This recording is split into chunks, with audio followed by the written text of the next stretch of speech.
Corridor भगाना है, बस अड्डा बचाना है, बस अड्डा बचाना है, बस अड्डा बचाना है, कॉरिडोर भगाना है, व्यापारी एकता जिंदाबाद, मंडल जिंदाबाद, व्यापारियों का उत्पीड़न नहीं सहेंगे, व्यापारियों का उत्पीड़न नहीं सहेंगे, व्यापारियों का उत्पीड़न नहीं सहेंगे, सरकार की तानाशाही नहीं सहेंगे, सरकार की तानाशाही नहीं सहेंगे, व्यापारी एकता जिंदाबाद। मंत्री हूँ। आज किस मुद्दे को लेकर आपने? आज हमने हमारे मुद्दा एक तो कॉरिडोर का है, एक बस अड्डे का है। बस अड्डा एक ऐसी चीज है, हरिद्वार के व्यापारियों को बस अड्डे से बड़ा लाभ है और बड़ी मतलब एक होटल व्यवसायी को भी मतलब सबको इससे काम मिलता है। शहर के बीच में ही होना चाहिए बस अड्डा।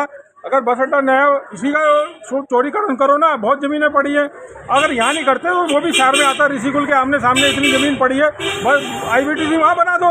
मगर बस अड्डा अगर यहाँ से जाएगा तो हरिद्वार के होटल एसोसिएशन हो जाएगा। ये बस अड्डा यहाँ से नहीं ये नहीं शिफ्ट होना कहीं भी।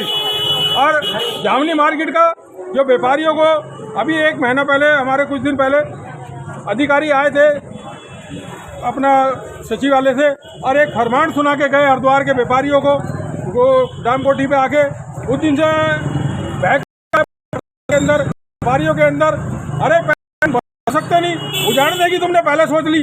अरे जिनको उजाड़ना पहले उनको बसाने का इंतजाम तो करो। व्यापारी कहाँ जाएगा, उसका परिवार कहाँ जाएगा, कैसे पलेगा? रोजी रोटी तो हमारी यहाँ से चल रही है, परिवार यहाँ से चल रहा है। आप हमें जंगल में जमीन दे दोगे तो हमारा परिवार वहाँ कहाँ से चलेगा, वहाँ हमारा कारोबार कहाँ से चलेगा? एक जो सरकार को भी देखना चाहिए, सरकार से भी नहीं करते हैं, सरकार अपराध न करते, व्यापारियों के हित को सोचे। यहाँ का हरिद्वार का मरा है, टूरिस्ट के ऊपर टिका हुआ है, ड्रोन से मरा हुआ है बिल्कुल हरिद्वार का, और व्यापार को बिल्कुल चौपट करा जा रहा है। हरिद्वार के व्यापारियों के साथ सौतेला व्यवहार करा जा रहा है। धन्यवाद। देखो, ये हमारा तो कहना यह है, हम तो किसी को भी उजाड़ने के पक्ष में कहीं भी नहीं है। और हरिद्वार एक ऐसी धार्मिक व्यवस्था है, ऐसी धार्मिक नगरी है जहाँ पर्यटक आता है। एक दिन में तो 1 करोड़ आदमी आ जाता है, दूसरे दिन 100 आदमी नहीं होते, बोनी के भी लाले पड़ जाते हैं। तो मैं तो उजाड़ने के बिल्कुल खिलाफ हूँ। अगर आप दिल्ली की व्यवस्था देखो, दिल्ली मुगलों के टाइम में चांदनी चौक, खारी बावली, फतेहपुरी और आपका सदर बाजार, हरिद्वार की सड़कें तो बहुत चौड़ी हैं, वहाँ तो 5-5 फुट चौड़ी सड़कें हैं। अगर इस तरह रोज उजाड़ने लग जाएंगे तो जनसंख्या तो बढ़ रही है, तो रोज उजाड़ने लगे, रोज हरिद्वार को तोड़ते रहोगे आप। दिल्ली तो आज तक नहीं तोड़ा गया तुमसे। दिल्ली में व्यवस्था बनाया, व्यवस्था तो बनाना नहीं चाहती सरकार। बस अड्डे को लेके क्या कहना है? बस अड्डे को लेके क्या कहना है? बस अड्डे के बारे में मेरा ये कहना है आपको, बस अड्डा और रेलवे स्टेशन अंग्रेज बेवकूफ़ नहीं थे जिन्हें आमने सामने बनाए थे।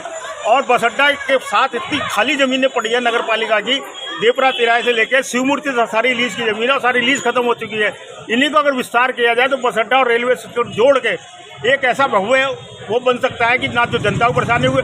अगर आप हरिपुर में रहते हैं, मैं एक मुद्दा उठाता हूँ, यदि बस अड्डा सराय बना, चंडीगढ़ बना, कहीं भी बना, अगर आदमी ऋषिकेश से आ रहा है तो उसका टिकट किराया तो सराय तक का लेगा, उतरना उसे वहाँ मोतीचूर है, लेकिन वो मोतीचूर उतार तो देगा, लेकिन किराया वहाँ तक का लेगा, तो उसमें कितना बर्डन पड़ेगा। और ऐसी जाने के लिए बस वहाँ रुकती नहीं, उसे रुकती हुई है तो किराया वहाँ से लेगा वो। सब क्या मुद्दा है जिसको लेकर क्या? मैं डॉक्टर नीरज सिंघल, जिलाध्यक्ष हूँ प्रांतीय उद्योग व्यापार मंडल का। अभी खड़े ना भाई लोग, सबका बहुत धन्यवाद जो आप जो है कॉरिडोर के मुद्दे पे केवल एक बात कहनी है मुझे कि व्यापारियों को उजाड़ने से पहले बसाया जाए, पहले उनको दुकानें दी जाएं, उसके बाद उनको उजाड़ा जाए। हम कॉरिडोर के विरोध में बिल्कुल नहीं, कॉरिडोर के पक्ष में हमेशा व्यापारी प्रांतीय उद्योग व्यापार मंडल का कॉरिडोर के पक्ष में खड़ा रहा। केवल व्यापारियों को ना उजाड़ा जाए, उजाड़ने से पहले बसाया जाए, मेरा ये कहना है।